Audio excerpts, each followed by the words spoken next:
नमस्कार, आज हम डिस्कस करेंगे हिमाचल प्रदेश जीके के important question. Himachal Pradesh GK के इंपॉर्टेंट क्वेश्चन डिस्कस करेंगे। हर एक question exam point of view से इंपॉर्टेंट है और डेफिनेटली आने वाले एग्जाम्स में आपकी हेल्प करेगा, जैसे कि पहले भी करता रहा है। देखिए, चाहे आप तैयारी कर रहे हैं अपकमिंग हिमाचल प्रदेश राज्य चयन आयोग के टीजीटी एग्जाम के लिए, जेवीटी एग्जाम के लिए, या फिर आप अपकमिंग पब्लिक सर्विस कमीशन के एग्जाम्स के लिए तैयारी कर रहे हैं, जहाँ पर भी हिमाचल जीके पूछी जाएगी, डेफिनेटली आपको वहाँ पर हेल्प मिलेगी, जैसे कि पहले भी मिलती रही है। अभी हम क्वेश्चन नंबर 1 से डिस्कशन को स्टार्ट करते हैं। क्वेश्चन नंबर 1 में बोलते हैं, यहाँ पर बोलते हैं who is the author of mountains and man. तो बोलते हैं पहाड़ों और पुरुषों, इनके माउंटेन्स एंड मैन, ये एक किताब है। इस किताब के जो है लेखक कौन है? अगर इस किताब की हम बात करते हैं कि इसके लेखक जो है कौन है, तो ये किताब लिखी गई है जीडी खोसला के द्वारा। जीडी खोसला के द्वारा ये किताब लिखी गई है, तो ऑप्शन बी जो है वो इसका सही आंसर हो जाएगा।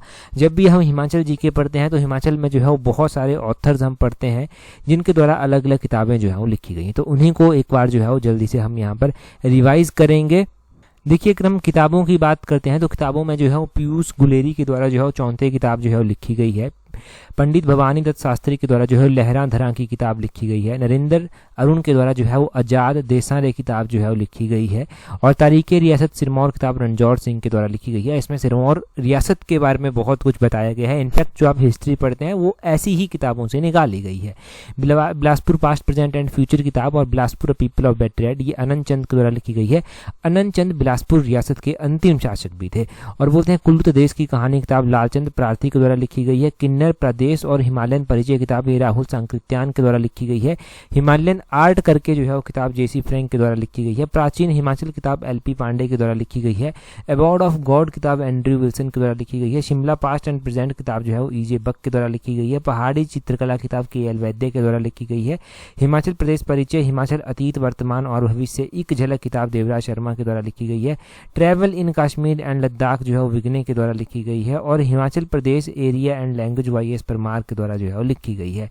हिमालयन वंडरलैंड किताब ट्रैवल इन लाहौल स्पीति किताब ये एमएस गिल के द्वारा जो है वो लिखी गई है। तो ये किताबें आपने ध्यान रखनी है, जो मोस्ट इंपॉर्टेंट और एक्सपेक्टेड किताबें हैं एग्जाम पॉइंट ऑफ व्यू से। इतना ही हम यहाँ से किताबों के बारे में फिलहाल रिवाइज करेंगे, इतना काफ़ी है। अगले क्वेश्चन में क्या बोलते हैं which of the following district of Himachal Pradesh had the lowest sex ratio according to census 2001। तो यहाँ पर 2001 की जनगणना के अनुसार जो है वो पूछा गया है कि 2001 की जनगणना के अनुसार आप बताइए कि 2001 की जनगणना के अनुसार जो है वो हिमाचल प्रदेश के किस जिले की जो सेक्स रेशो जो है वो सबसे कम है। और यहाँ पर ना ऑप्शन भी देखिए आप कैसे दिए गए हैं। 2 डिस्ट्रिक्ट जो है वो दिए गए हैं जिनकी लोएस्ट सेक्स रेशो जो है वो है। तो यहाँ पर हम सेक्स रेशो की बात करेंगे इन सभी डिस्ट्रिक्ट की, सोलन, ऊना, किन्नौर, शिमला, लाहौल स्पीति और सोलन, बिलासपुर, शिमला डिस्ट्रिक्ट की। और ये जो हम बात करेंगे भी इनकी सेक्स रेशो की, ये हम बात करेंगे 2001 की जनगणना के अनुसार। तो 2001 की जनगणना के अनुसार सबसे पहले जो हमारे पास सोलन डिस्ट्रिक्ट आता है, सोलन की जो सेक्स रेशो आती है वो कितनी आती है, वो 852 जो है वो आती है। ये 2001 की जनगणना के अनुसार है। ऊना डिस्ट्रिक्ट की बात करते हैं तो ऊना की जो सेक्स रेशो आती है वो 997 जो है वो ऊना की सेक्स रेशो आती है। किन्नौर जिले की अगर हम बात करते हैं तो किन्नौर की सेक्स रेशो जो है वो 857 जो है वो आती है। 857 किन्नौर की है। शिमला डिस्ट्रिक्ट की अगर हम बात करते हैं तो शिमला डिस्ट्रिक्ट की जो सेक्स रेशो आती है वो 896 जो है वो आती है। 896 शिमला की है। यहाँ पर लाहौल स्पीति और बिलासपुर दिया गया है। लाहौल स्पीति की सेक्स रेशो जो था वो 802 है। 802 लाहौल स्पीति की है। बिलासपुर की बात करते हैं तो बिलासपुर की सेक्स रेशो जो है वो 990 है। ये बिलासपुर की सेक्स रेशो है। इस हिसाब से अगर आप सबसे कम सेक्स रेशो देखेंगे तो यहाँ पर आप इस पूरे चार्ट में देख पाएंगे कि लाहौल स्पीति डिस्ट्रिक्ट की पहले सबसे ज़्यादा कम है यहाँ पर, और उसके बाद 802 के बाद सोलन डिस्ट्रिक्ट की सबसे कम है 852। तो लाहौल स्पीति और सोलन, इसका सही आंसर ऑप्शन सी जो है वो हो जाएगा। अगर हम 2001 की जनगणना के अनुसार बात कर ही रहे हैं तो 2001 की जनगणना के अनुसार जो था वो पूरे हिमाचल की सेक्स रेशो कितनी थी? पूरे हिमाचल प्रदेश की सेक्स रेशो जो है वो 968 थी 2001 की जनगणना के अनुसार। 968 जो है वो सेक्स रेशो थी हिमाचल प्रदेश की एज पर 2001 जो है वो जो हमारा सेंसस हुआ था उसके अकॉर्डिंग। और 2001 के अलावा अगर हम बात 2011 की करते हैं तो 2011 की जनगणना के अनुसार जो हिमाचल प्रदेश की सेक्स रेशो थी वो 972 थी। 972 2011 के अनुसार थी। 2011 से पहले 2001 की पढ़ ली, कई बार 1991 की भी पूछी गई है एग्जाम में। 1991 की हिमाचल की सेक्स रेशो 976 थी। और उसी तरह जो है वो 1981 की भी पूछी गई है। 1981 में हिमाचल की सेक्स रेशो जो था वो 973 थी। 973 जो था वो हिमाचल की सेक्स रेशो थी। तो ये आपने सेक्स रेशो के बारे में जो है वो ध्यान रखना है। ये अलग अलग डिस्ट्रिक्ट्स की जो है वो सेक्स रेशो है हिमाचल प्रदेश की, इसके बारे में पूरी तरह से आपको जानकारी होनी चाहिए। अगला क्वेश्चन जो है हम देखते हैं नेक्स्ट क्वेश्चन में क्या पूछा गया। बड़ा ही आसान क्वेश्चन है। बोलते हैं in which district of Himachal Pradesh are Rahla waterfall situated. तो ये राहला एक वाटरफॉल है, ये कहाँ पर हिमाचल प्रदेश में जो है वो स्थित है। अगर हम बात करते हैं हिमाचल प्रदेश में बहुत सारे वाटरफॉल आते हैं। अब कुछ एक वाटरफॉल ऐसे हैं जो एग्जाम पॉइंट ऑफ व्यू से जो है वो इंपॉर्टेंट हो जाते हैं, जिनको हम एग्जाम के लिए पढ़ते हैं। और दूसरी बात ये भी है कि हिमाचल प्रदेश में जो है जो वाटरफॉल आते हैं उनके अलावा कुछ एक जो है वो हिमाचल प्रदेश में जो है पानी के ऐसे स्रोत आते हैं जो पवित्र माने जाते हैं, जहाँ पर लोग स्नान भी जाकर करते हैं। तो देखिए यहाँ पर जो है वो रेनफॉल राहला वाटरफॉल की अगर हम बात करते हैं ना सबसे पहले, तो वो कुल्लू में जो है वो स्थित है। ऑप्शन सी सही आंसर है। ये जो राहला वाटरफॉल है ना, ये कुल्लू में भी मनाली के समीप जो है वो स्थित है। वैसे ही डिस्ट्रिक्ट कुल्लू में एक जोगनी वाटरफॉल भी जो है वो आता है। जोगनी वाटरफॉल कुल्लू में आता है। एक जाना वाटरफॉल भी यहाँ पर आता है। जाना वाटरफॉल आपने ध्यान रखना है यहाँ का।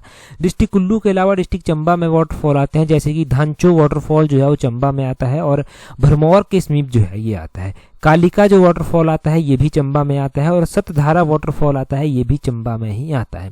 कई बार इनफैक्ट ये जो है वो एग्जाम में क्वेश्चन पूछा गया, एमसीक्यू बेस्ड भी, और ये इंटरव्यू में भी क्वेश्चन पूछा जाता है चैडविक वाटरफॉल के बारे में। चैडविक वाटरफॉल जो है वो शिमला में जो है वो स्थित है। देखो चैडविक वाटरफॉल को लेकर अलग अलग कहानियां हैं। एक तो हमने गिरिराज पत्रिका में पढ़ रखी है कि वहां पर एक चैडविक नामक कर ब्रिटिशर रहते थे, उनका भवन वहां पर हुआ करता था। ठीक है, उसको चैडविक कर जो है वो जहां पर वो उनका घर था वो चैडविक फॉल के समीप था, तो उस जो वाटरफॉल है उसके समीप था, तो चैडविक वाटरफॉल वैसे नाम पड़ गया। एक हमने वो घोड़े वाली कहानी पढ़ रखी है कि भाई एक ब्रिटिशर का घोड़ा हुआ करता था, उसका नाम चैडविक होता था, वो ऊपर से नीचे को गिरा और जैसे गिरा तो बोल दिया चैडविक फॉल। चैडविक फॉल कर ऐसे नाम जो था वो रख दिया गया। तो ये अलग अलग स्टोरीज जो है बनाई गई हैं, परंतु जो हमने ऑथेंटिकेट सोर्स से गिरिराज पत्रिका में पढ़ी हुई है वो हमने हाउस वाली पड़ी हुई है कि वहां पर बंगलो हुआ करता था इस तरह से। और एक भागसुनाक वाटरफॉल भी है जो कि धर्मशाला में स्थित है। बड़ा ही फेमस टूरिस्ट प्लेस है, मैक्लोडगंज के समीप जो है ये आता है।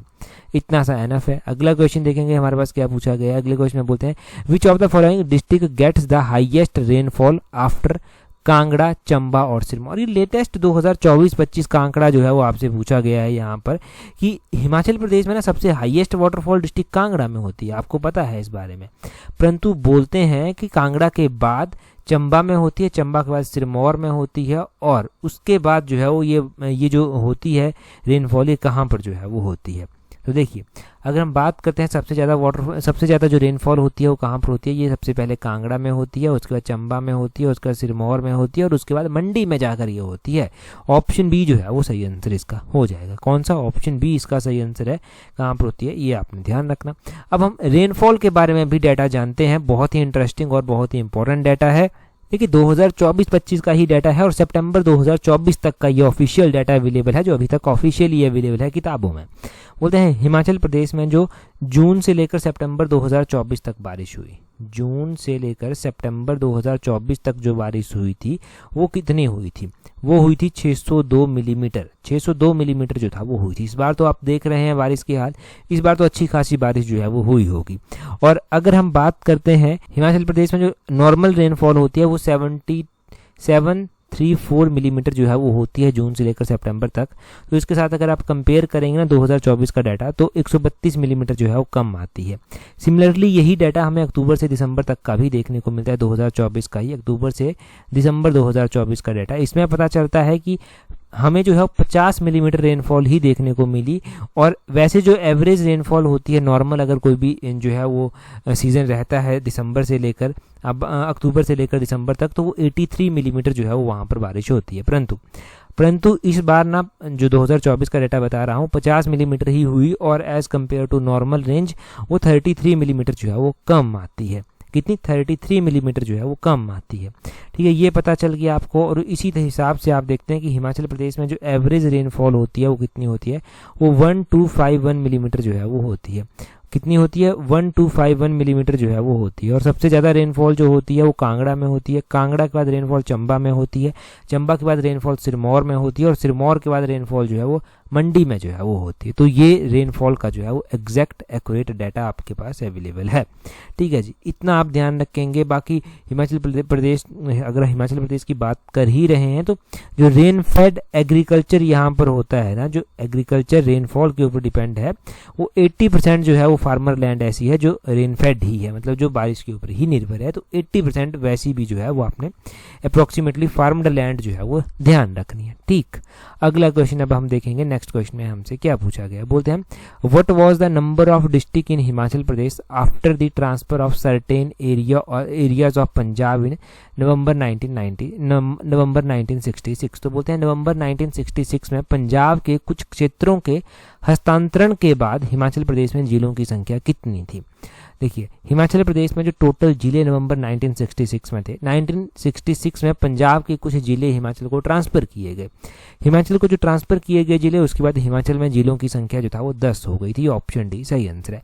अगर हम बात करते हैं 1948 में जब हिमाचल प्रदेश का गठन हुआ था तो इसको चीफ कमिश्नर प्रोविंस बना दिया गया था और यहाँ पर जो था वो 4 जिले हुआ करते थे। एक महासू जिला हुआ करता था, एक सिरमौर जिला हुआ करता था, एक मंडी जिला हुआ करता था और एक जो था वो चंबा जिला जो था वो हुआ करता था। उसके बाद 5वें नंबर का जिला जो है वो 1954 में जो है वो बनता है, वो बिलासपुर जिला जो है वो बनता है। आपको पता है कि जब 1948 में हिमाचल का गठन हुआ तो बिलासपुर को भी ऑफर दिया गया कि भैया आप भी हिमाचल में आकर मिल जाओ।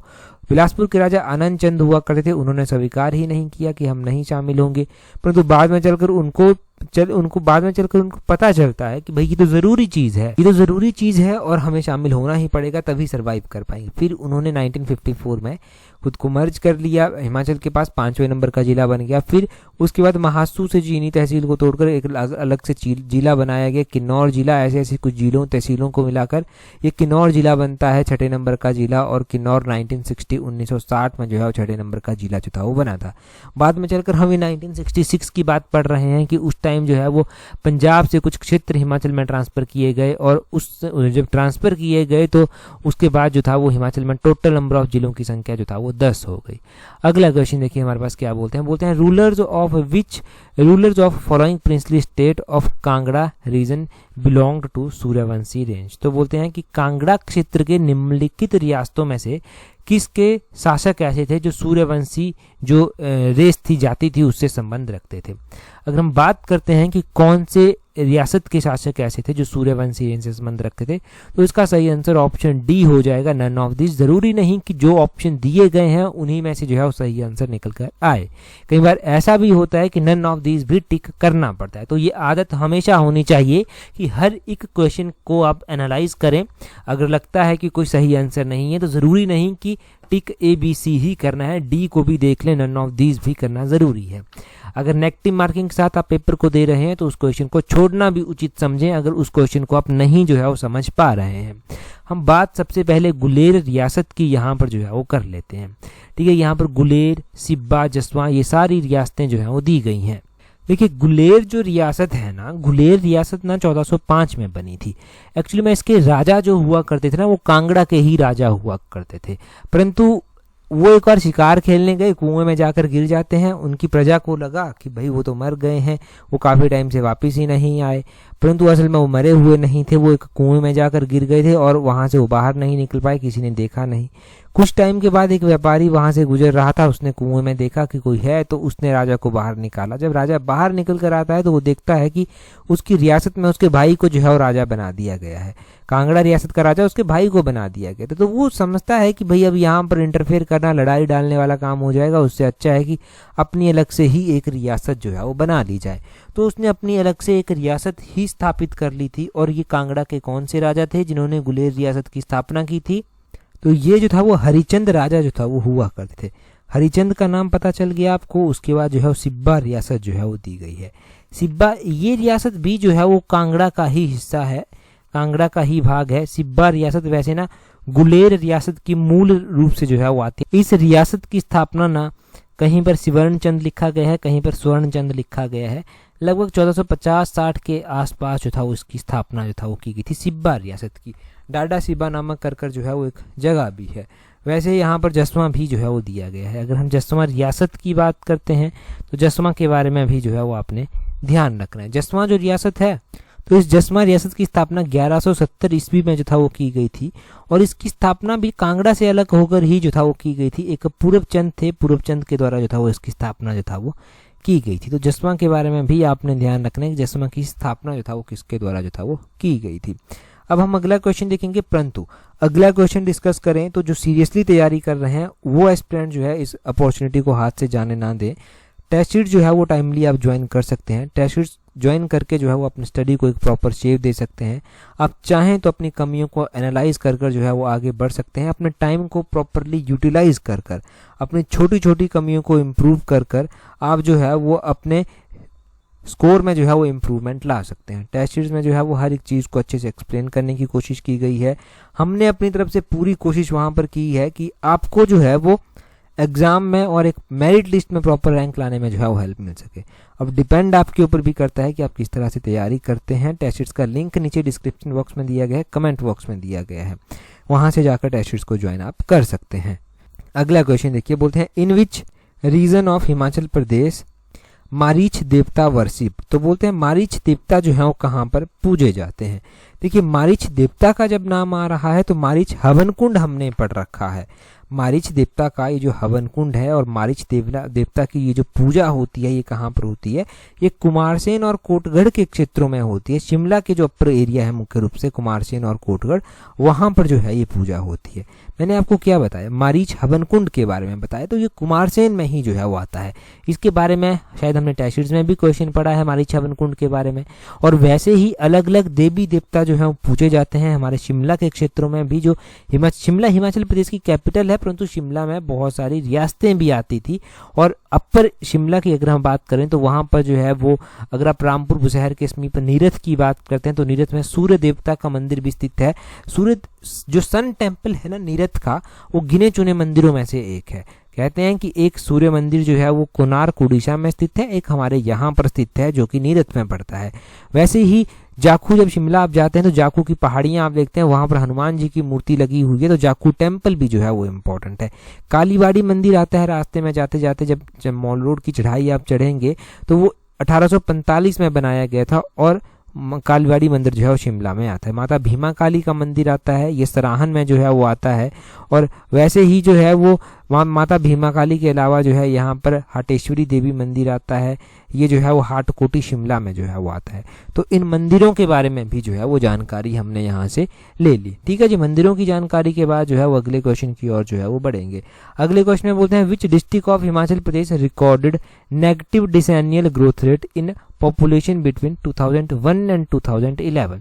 तो बोलते हैं कि हिमाचल प्रदेश में जो है वो 2001 से 2011 के बीच जो है वो जनसंख्या में नकारात्मक दशकीय वृद्धि दर जो है वो कितनी दर्ज की गई है। अगर देखिए हिमाचल प्रदेश में हम बात करते हैं डिकेडल, यानी कि एक दशक के बीच में जो ग्रोथ रेट हुई वो नेगेटिव कहाँ पर हुई। ठीक है, नेगेटिव की यहाँ पर स्पेसिफिक रूप से बात की गई है। तो जो नेगेटिव डिकेडल ग्रोथ रेट है वो है लाहौल स्पीति की। ऑप्शन डी जो है वो इसका सही आंसर हो जाएगा। अच्छा, लाहौल स्पीति की जो डिकेडल ग्रोथ रेट है वो नेगेटिव में है। हम बात करते हैं पूरे हिमाचल के बारे में ही, पूरे हिमाचल की जो डिकेडल ग्रोथ रेट है वो कितनी है। लाहौल स्पीति की अगर नेगेटिव में है तो नेगेटिव में कितनी है।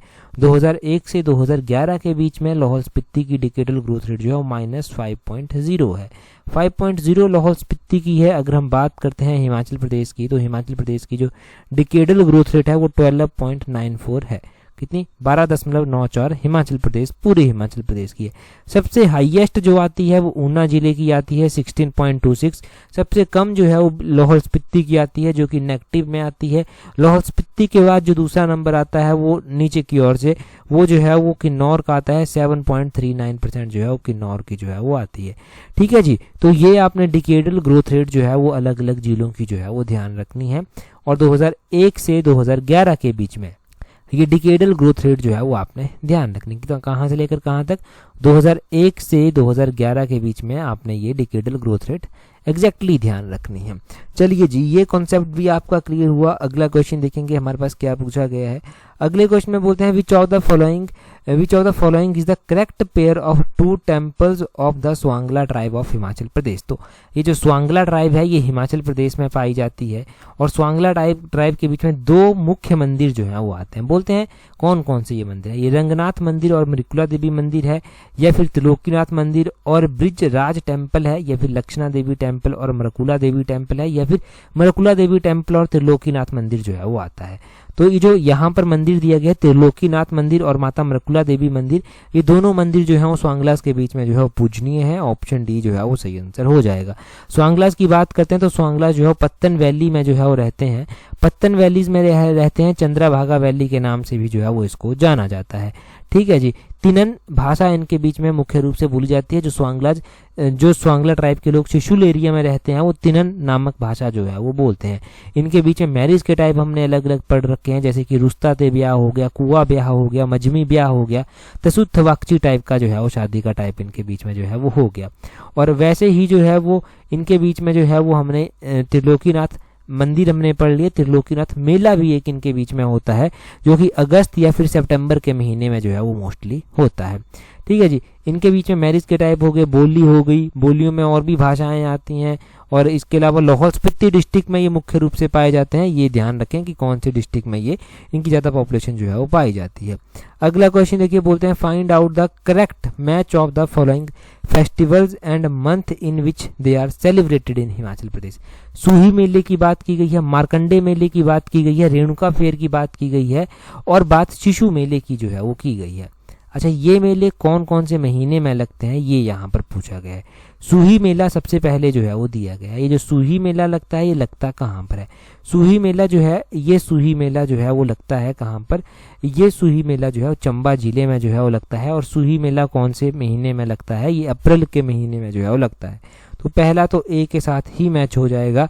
मारकंडा मेले की हम बात करते हैं, ये मारकंडा मेला जो है वो कहाँ पर लगता है? ये मारकंडा मेला जो है बिलासपुर डिस्ट्रिक्ट में जो है वो लगता है। तो बिलासपुर डिस्ट्रिक्ट में ये मारकंडा मेला लगभग अप्रैल के महीने में जो है वो लगता है। कौन से महीने में? तो मारकंडा मेला भी अप्रैल के महीने में लगता है। अब अप्रैल एक बार ही ऑप्शन में यहाँ पर दिया गया था। चलिए, रेणुका मेला देखिए। रेणुका मेला जो है वो दिवाली के बाद जो है वो लगता है। तो ये नवंबर जैसे के महीने में जो है वो लगता है। तीसरे का जो है वो सी हो जाएगा। और ये शिशु मेले की हम बात करते हैं। शिशु मेला ना लाहौल स्पीति में लगता है और अलग अलग महीने में अलग अलग टाइप से ही लगता है, जैसे कि शिशुर गोम्पा में जून के महीने में, गैमपुर मोना गोम्पा में जुलाई के महीने में, मणि गोम्पा में या फिर अब गोंदला में कह लीजिए ये अगस्त के महीने में जो है वो लगता है। तो इसका जो है इसका कौन सा सही हो जाएगा? अगर हम बात करते हैं चौथे की, तो चौथा का जो है वो सितंबर हम सही यहाँ पर जो है वो मान सकते हैं। परंतु अगर आप देखेंगे तो इस क्वेश्चन में आपको कंफ्यूजन लगेगा, ये क्वेश्चन क्यों डिस्कस किया गया है। अब ऐसा क्वेश्चन जब आपको लगता है ना कंफ्यूजन वाला, तो उस क्वेश्चन को अटेम्प्ट करना है या नहीं वो सबसे बड़ा सवाल है। ये क्वेश्चन एज सच पेपर में पूछा गया था और इस क्वेश्चन को स्क्रैप कर दिया गया था। स्क्रैप करने का मतलब है कि सभी को नंबर जो था वो इसके दिए गए थे। हमने जान लिया तो इस क्वेश्चन को जो है स्क्रैप कर दिया गया है। बस ये इसलिए डिस्कस किया गया ताकि सही आंसर पता चल सके आपको, और पता चल सके कि ऐसे भी कई बार एग्जाम में कंफ्यूज जो है वो हो जाते हैं। अब स्क्रैप होने का मतलब क्या है कि सभी को नंबर दिए गए या फिर क्वेश्चन ही स्क्रैप हो गया। मतलब 100 नंबर का पेपर था, एक क्वेश्चन स्क्रैप हो गया तो 99 नंबर का ही ये पेपर जो है एक तरह से बच जाता है फिर, या फिर एक ही हिसाब है, एक एक नंबर सभी को दे दिया गया। हमने जान लिया सूही मेला चंबा का जो है वो कौन से अप्रैल महीने में लगता है। मारकंडा मेला बिलासपुर में लगता है। मारकंडा मेला जो है ये भी अप्रैल के महीने में लगता है। रेणुका मेला दिवाली के 2 दिन बाद लगता है। और शिशु मेले की अगर हम बात करते हैं तो ये लाहौल स्पीति में लगता है। अलग अलग महीने में जो है वो अलग अलग मोनेस्ट्रीज में जो है ये मनाया जाता है। ठीक है जी। अगला क्वेश्चन देखेंगे क्या बोलते हैं। अगले क्वेश्चन में बोलते हैं which Mughal emperor conferred the title of Raja on Jagat Singh of Kullu. तो बोलते हैं कौन सा मुगल शासक ऐसा था जिसने कुल्लू के राजा को जो था राजा कुल्लू के राजा जगत सिंह को जो था वो राजा कहकर जो था वो सम्मानित किया था। तो ये थे औरंगजेब। औरंगजेब के द्वारा जो है वो जगत सिंह को राजा का टाइटल जो था वो दिया गया था। अगर क्वेश्चन पूछा जाए कि कुल्लू के सबसे शक्तिशाली राजा कौन थे, वो जगत सिंह जो था वो कुल्लू के सबसे शक्तिशाली राजा जो था वो थे। अगर हम बात करते हैं यहाँ पर कुल्लू के राजाओं की, तो कुल्लू के राजा जगत सिंह के बारे में ध्यान रखना है कि इनके द्वारा जो है वो भगवान रघुनाथ जी की मूर्ति जो था वो अयोध्या से मंगवाई गई थी। अयोध्या से मंगवाकर इन्होंने कुल्लू में स्थापित करवाई थी और अयोध्या लाने के लिए दामोदर दास को भेजा गया था। ये एक ब्राह्मण था, इसको भेजा गया था और वो मूर्ति लेकर चोरी छुप के यहाँ पर आया था और मूर्ति यहाँ पर स्थापित की गई थी और कुल्लू का दशहरा भी तभी से जो है वो इसी रूप में मनाया जाता है। तो इतना सब आप नॉर्मल याद रखेंगे, इतना काफ़ी है याद रखने के लिए, ठीक है जी।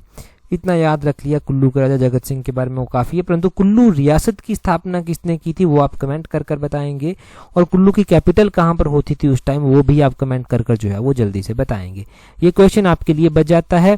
अगला क्वेश्चन देखिए, यहाँ पर क्या बोलते हैं Tsarap Chu conservation reserve is located in which valley of Himachal Pradesh. ये भी स्टार लाइनर क्वेश्चन है। बोलते हैं तसारफ चू संरक्षण रिजर्व हिमाचल प्रदेश के किस जिले में जो है वो आता है। ये तसारफ चू कंजर्वेशन रिजर्व कहाँ पर आता है आप कमेंट कर बताएंगे। हमने इससे पिछले मिशन एलाइड के पार्ट में पहला ही क्वेश्चन ये डिस्कस कर रखा है। टेलीग्राम पर ज्वाइन करने के लिए अपने टेलीग्राम से आप @allexam31 सर्च करना, आपको हमारा टेलीग्राम चैनल मिल जाएगा। आज की इस वीडियो में इतना ही है। That's all for today. Thank you very much for watching and listening it very patience.